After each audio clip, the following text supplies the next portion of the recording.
Hola. Aquí estamos, profe. Muy bien. Entonces, continuando con el proceso de la digestión, realmente pues son tres macromoléculas importantes, la parte de los carbohidratos, proteínas y las grasas, ¿no? Entonces, los lípidos realmente van a tener que pasar por ese proceso de hidrólisis, en donde las moléculas más grandes, conocidos como los triglicéridos, se deben de escindir o de dividir en glicerina y ácidos grasos, ¿sí? Entonces, ¿dónde empieza la digestión? Bueno, realmente la mayor parte de la digestión de las grasas se va a dar a nivel del intestino, ¿no?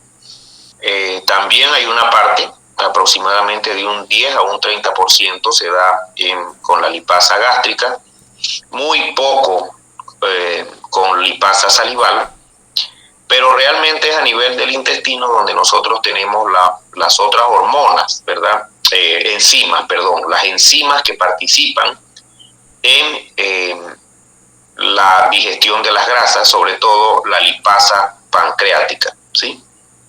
Entonces, vamos a tener, por ejemplo, la participación de la colecistoquinina, produciendo la contracción de la vesícula para la producción de las sales biliares, ¿verdad? La presencia también de estereasas, de fosfolipasas y de fosfatasas, ¿sí? Entonces, predominantemente la digestión de los lípidos se da sobre todo a nivel del intestino, ¿sí? Entonces, realmente es muy poco la participación casi de la lipasa lingual y de la lipasa gástrica, más bien se da a nivel del intestino. Ya hemos mencionado, por ejemplo, que un glóbulo de grasa se puede escindir o formar moléculas más pequeñas de grasa emulsificadas en lo que son las micelas. Pero eventualmente esas micelas se van a formar con la participación de las sales biliares, que ya mencionamos que tiene una parte hidrofóbica y un segmento hidrofílico, ¿sí? Entonces la lipasa va a jugar el papel predominante en romper los triglicéridos, ¿sí? Así, por ejemplo, nosotros tenemos acá estas micelas, ¿verdad?, constituidas con la participación de las sales biliares y de las grasas, ¿sí? Entonces, el mecanismo de las lipasas, ¿de acuerdo?, va a hacer que se formen moléculas más pequeñas, ¿de acuerdo? Entonces, estas micelas realmente van a estar constituidas por ácidos grasos de cadena pequeña, ácidos grasos de cadena grande, por sales biliares. También van a tener colesterol y van a tener glicerol, ¿sí? Y sobre todo también fosfolípidos. Entonces, es un conjunto, ¿verdad?, de lípidos que, constituyendo esta micela, ¿de acuerdo?, ahora van a poder entrar hacia el proceso de la absorción a través del enterocito. Pero fíjense ustedes que una vez que se encuentran dentro del enterocito, las sales biliares se van a reabsorber y ellas van a ingresar directamente a el sistema de la vena porta para pasar hacia el hígado con la circulación que ya habíamos mencionado.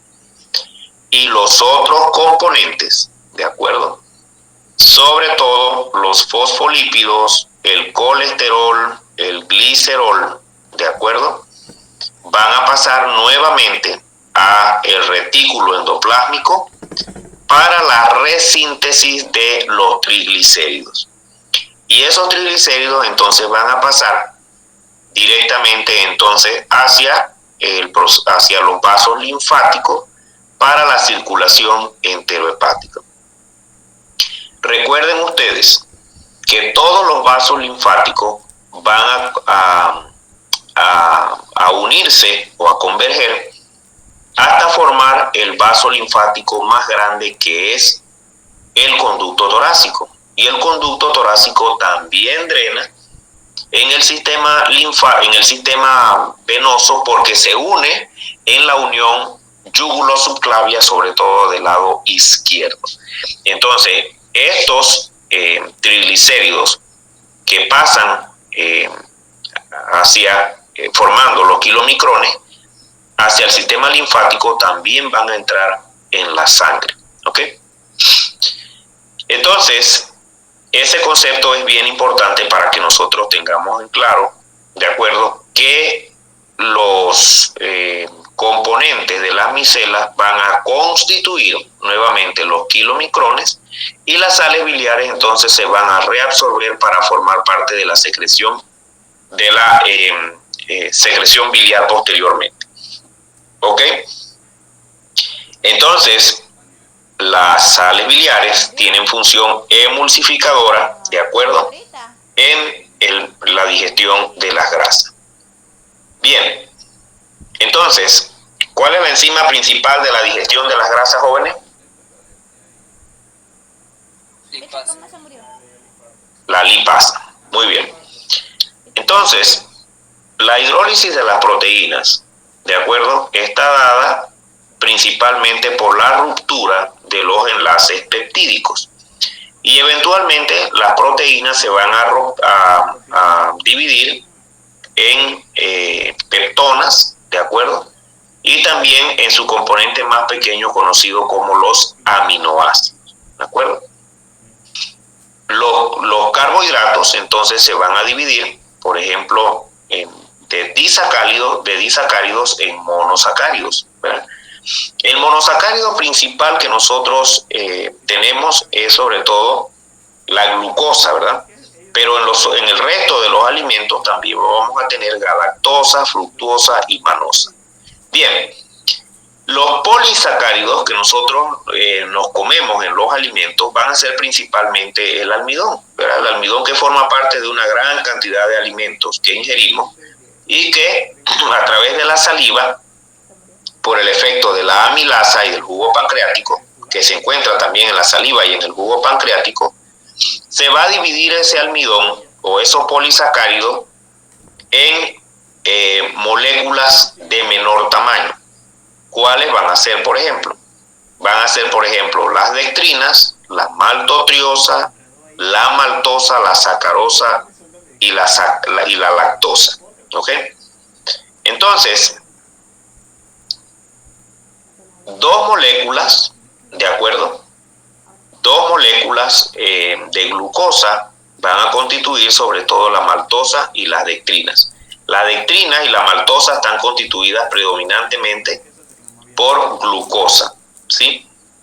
La lactosa va a estar constituida por glucosa y galactosa, y la sacarosa va a estar constituida por fructuosa y glucosa. Entonces, los disacáridos que se van a dividir en esos monosacáridos van a sufrir ese proceso de digestión por enzimas diferentes. Así, por ejemplo, tenemos la dextrinasa, la glucosidasa, la lactasa y la sacarasa. Por eso, después de cierto tiempo o de cierta edad, los seres humanos vamos perdiendo actividad de la lactasa. Y es por eso que realmente a veces se tiene algún trastorno de la alimentación cuando se toma, por ejemplo, alimentos lácteos que tienen gran cantidad de lactosa y no se digieren de forma adecuada. Entonces, hay acumulación de lactosa y eventualmente eso pues produce trastornos gastrointestinales cuando tenemos disminución de la lactasa, ¿sí? Recuerden ustedes que estos monosacáridos son los que nosotros vamos a tener presentes en la luz del intestino para la absorción, ¿ok? Bien, entonces la digestión de los carbohidratos empieza en la boca con una función aproximadamente del 5% por la amilasa salival, 40% a nivel del estómago y un 55% prácticamente a nivel del intestino. donde participan sobre todo la maltosa, la maltotriosa y las dextrinas, ¿sí? Dextrinasas. Entonces, la digestión de las proteínas, ahora cuando hablamos de proteínas, la principal enzima que juega un papel importante aquí es la pepsina, ¿de acuerdo? ¿De dónde viene la pepsina, jóvenes? Pepsinógeno. Del pepsinógeno. Entonces, el pepsinógeno se convierte en pepsina por la presencia del ácido clorhídrico, ¿de acuerdo? Entonces ahora vamos a tener la formación de una enzima activa, ¿de acuerdo? Tiene la función de digerir el colágeno, tiene una función de proteasa para la formación de peptonas, ¿ok? Entonces, realmente es importante que nosotros tengamos en cuenta que la pepsina juega ese papel muy importante en la digestión de las proteínas. Por lo tanto, el segmento gástrico o intestinal tiene que tener una muy buena protección a través del moco para que estas enzimas proteolíticas no tengan un efecto de digestión sobre el mismo intestino o sobre la misma pared gástrica. ¿Ok? Entonces, en el estómago tenemos la liberación de pepsina. ¿Ok? En el páncreas tenemos la liberación de la tripsina, de la quimiotripsina, de la elastasa, de la carboxipeptidasa A y B. Y en el intestino tenemos la peptidasa del borde del cepillo, ¿de acuerdo? Que también va a jugar un papel importante en la digestión de los dipéptidos y de tripéptidos, ¿de acuerdo? Entonces, es importante que nosotros tengamos en cuenta en qué sitio actúan las diferentes enzimas proteolíticas que tienen que ver con la digestión de las proteínas, ¿ok? Entonces, en el estómago la pepsina, en la secreción del páncreas tenemos la tripsina, la quimiotripsina, la elastasa y la carboxipeptidasa, y en el intestino delgado tenemos la enteropeptidasa, la aminopeptidasa y la tripeptidasa. Ya esto lo hemos mencionado también, que realmente cuando tenemos el proceso de la absorción de las proteínas, nosotros vamos a tener una absorción del 90% de aminoácidos, cuando ya prácticamente estas proteínas y estos oligopéptidos se han dividido en su parte fundamental, que son los aminoácidos, ¿sí? Entonces, nosotros tenemos que tener en cuenta, ¿de acuerdo?, que cuando hablamos de la absorción de los diferentes alimentos, bien sean carbohidratos, aminoácidos o lípidos, los carbohidratos, sobre todo la glucosa y la galactosa, se absorben a través de un transporte activo secundario con el sodio, con un intercambiador de sodio, glucosa. Cuando hablamos de la absorción de la fructuosa a través de una difusión facilitada. Cuando se habla de la absorción de los aminoácidos, tenemos que tener en cuenta que se hace a través de un transporte activo secundario al sodio, también como se hace con la glucosa, ¿de acuerdo? Y cuando tenemos la absorción de dipéptidos y tripéptidos con un transporte activo también secundario con hidrogeniones. Sin embargo, la absorción de los ácidos grasos, sobre todo de cadena corta, ¿de acuerdo?, y los ácidos grasos de cadena larga, así como los monoglicéridos, vamos a tener absorción a través de difusión simple. Recuerden ustedes que las micelas están constituidas por fosfolípidos y las membranas celulares también están constituidas por fosfolípidos. Por lo tanto, hay una estructura que es compatible, lo cual permite tener una difusión simple a través de las células del enterocito, ¿ok? Entonces, es importante que nosotros tengamos en cuenta cómo es el proceso de absorción de las diferentes moléculas. Bien, En cuanto a la absorción de los líquidos, es importante que nosotros tengamos en cuenta desde el punto de vista fisiológico cuánto de líquido se produce en los diferentes segmentos del intestino. Miren ustedes que aproximadamente se deben de producir aproximadamente 1500 cc de saliva al día, ¿de acuerdo? En secreciones gástricas 2 litros, de bilis 500 mililitros, de jugo pancreático 1500, de secreciones intestinales 1500, ¿de acuerdo? Y tenemos entonces absorción de líquido en el colon aproximadamente 400 cc al día. Se absorben en el intestino delgado aproximadamente 850 mililitros al día. Y si nosotros tenemos una ingesta aproximada de 2000 mililitros al día. Entonces, ¿de dónde vamos a tener entonces un balance positivo o de aporte de líquidos hacia el tubo gastrointestinal?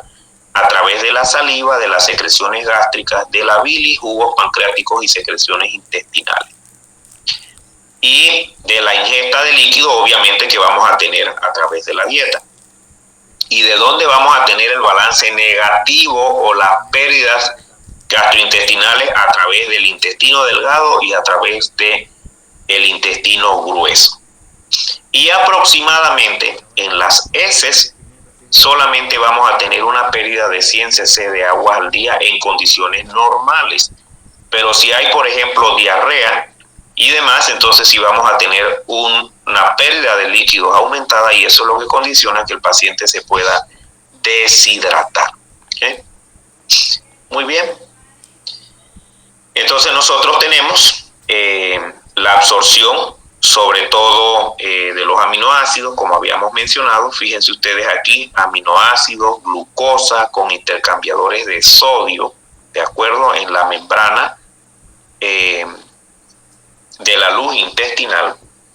Miren ustedes que hay intercambio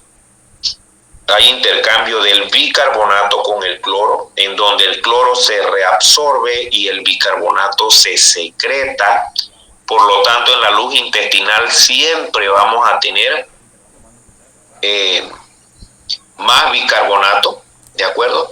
Miren ustedes que el sodio se reabsorbe, el hidrogenión se secreta, pero el mismo se debe de neutralizar con el bicarbonato. La absorción del agua utiliza dos vías, a través de una vía transcelular o a través de una vía paracelular, ¿ok? Entonces, a través de las uniones intercelulares, ¿sí?